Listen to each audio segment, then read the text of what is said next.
Shalom saudara dikasih Tuhan, senang menjumpai semua saudara.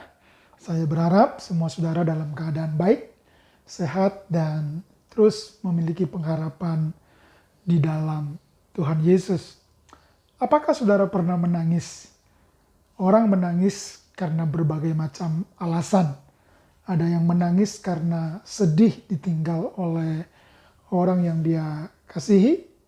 Ada orang yang menangis karena mungkin mengalami kerugian dalam usaha dan pekerjaannya. Ada orang menangis karena ada masalah dalam rumah tangga, ada masalah dalam hubungan satu dengan yang lain. Tapi juga ada orang yang menangis, ya terharu, ya bercampur dengan ya kegembiraan, bercampur dengan ucapan syukur. Nah, malam ini apakah engkau sedang menangis? Apapun alasan saudara menangis. Menarik sekali, Yesus juga pernah menangis. Yesus pernah menangis ketika melihat Yerusalem yang dia rindukan seperti induk ayam yang mau mengumpulkan, mau melindungi anak-anaknya, dibawa ke pak sayap bagaikan induk ayam. Tapi Yerusalem menolak dia. Yesus juga pernah menangis ketika sampai di kuburan di mana Lazarus telah mati 4 hari lamanya.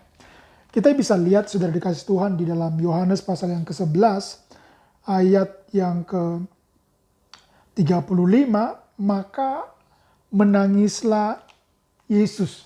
Saudara, dalam kata kerja bahasa Yunani, kalau saya tidak keliru, menangislah itu dakruo. Artinya Yesus menangis sejadi-jadinya, Yesus menangis terseduh-seduh, ya merasakan kesedihan yang begitu dalam, merasakan akan sesuatu yang sangat-sangat menyedihkan terjadi kepada Lazarus, terjadi kepada Marta dan kepada Maria.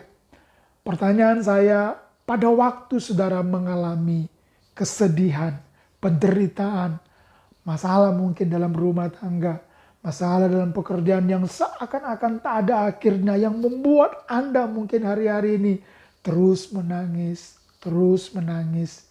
Saudara, Yesus juga pernah menangis dengan sebuah alasan, karena dia merasakan kesedihan, merasakan kehilangan. Dan saya percaya dalam tangisan Yesus, ketika Anda baca ayat-ayat selanjutnya, Yesus melakukan sesuatu yang dipandang mustahil pada waktu itu. Karena Lazarus sudah mati 4 hari, sudah bau. Dan terjadi mujizat yang Anda tahu. Lazarus dibangkitkan dari kematian.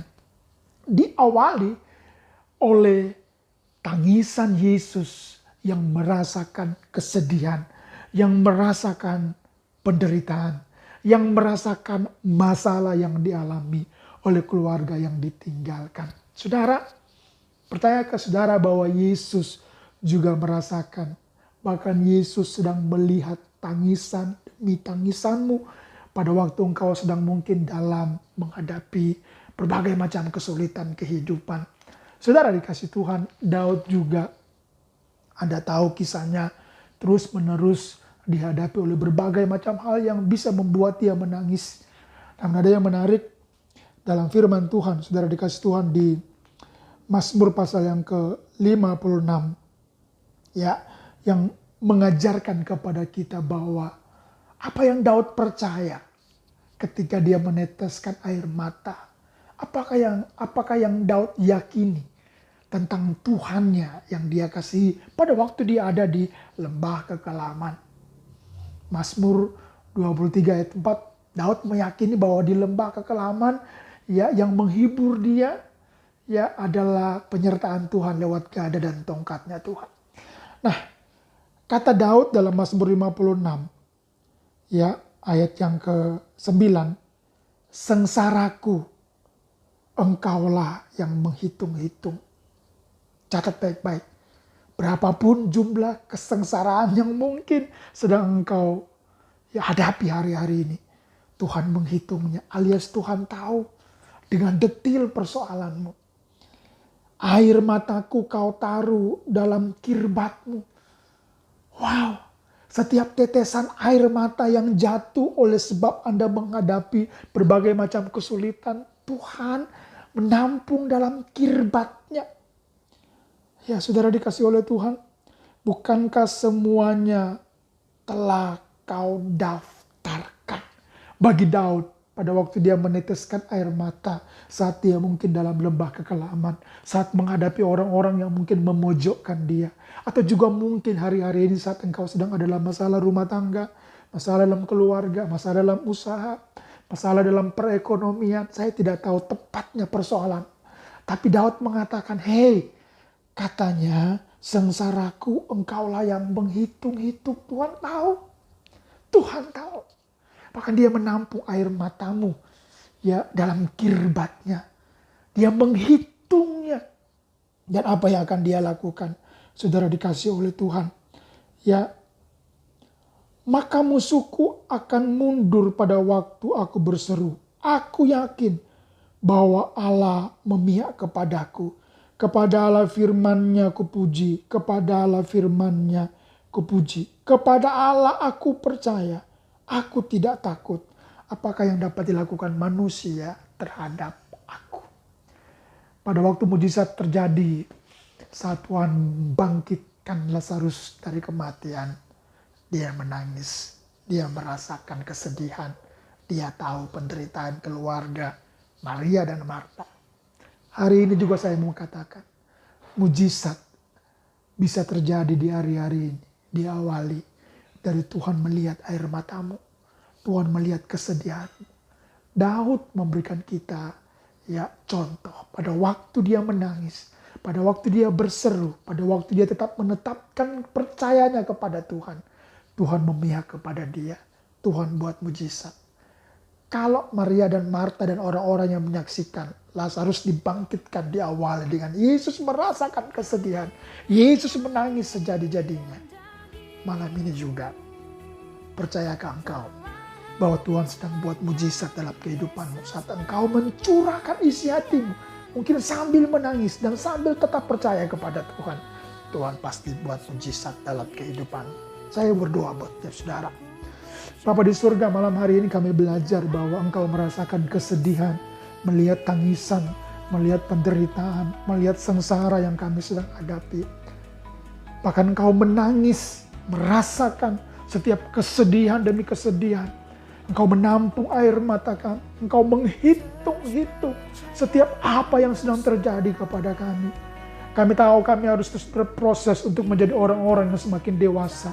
Dalam proses kami menantikan pertolongan. Dalam proses kami sedang terus menjadi dewasa di dalam iman.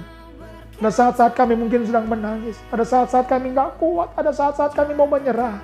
Tapi kami tahu dalam saat-saat itu Tuhan memahami, mengerti, mengasihi kami, dan pasti menolong kami. Dimanapun engkau berada malam hari ini, apapun situasi, apapun tangisanmu, Tuhan menjamah engkau. Tuhan beri engkau kekuatan, Tuhan beri engkau pertolongan. Setiap air mata yang jatuh tidak akan pernah sia jatuh. Karena dia menampung semua di kirbatnya. Dia akan menggantikan dengan pertolongan. Dia akan menggantikan dengan mujizat. Dia akan menggantikan dengan terobosan demi terobosan kehidupan. Terima mujizat daripada Tuhan malam hari ini. Dalam nama Tuhan Yesus Kristus. Dalam nama Tuhan Yesus. Engkau yang sakit, Tuhan sembuhkan engkau. Engkau yang lemah, Tuhan kuatkan engkau. Engkau yang sedang dalam masalah perekonomian, Tuhan berkati perekonomianmu dengan segala kelimpahan. Engkau yang sedang dalam masalah-masalah yang rumit dalam rumah tanggamu, Tuhan buka jalan, Tuhan buka jalan. Dalam nama Yesus Tuhan memberkati engkau, Tuhan melindungi engkau, Tuhan proteksi engkau dengan kuasa darah anak domba Allah. Dan kekuatan baru untuk terus menghadapi apapun juga dicurahkan kepada engkau semuanya. Jangan takut, jangan mundur, jangan putus asa, tetap maju di dalam Tuhan. Karena Tuhanmu adalah Tuhan yang selalu melihat, merasakan, dan akan berikan pertolongan kepada engkau semua. Terima kasih Tuhan, kami terima mujizat, kami terima pertolongan Tuhan. Damai sejahtera buat engkau semuanya. Dalam nama Yesus, Tuhan memberkati engkau semuanya. Amin. Tuhan berkati saudara semuanya. Tetap sehat, tetap semangat. Jangan pernah menyerah karena Dia senantiasa ada bersama-sama dengan kita semuanya. Shalom.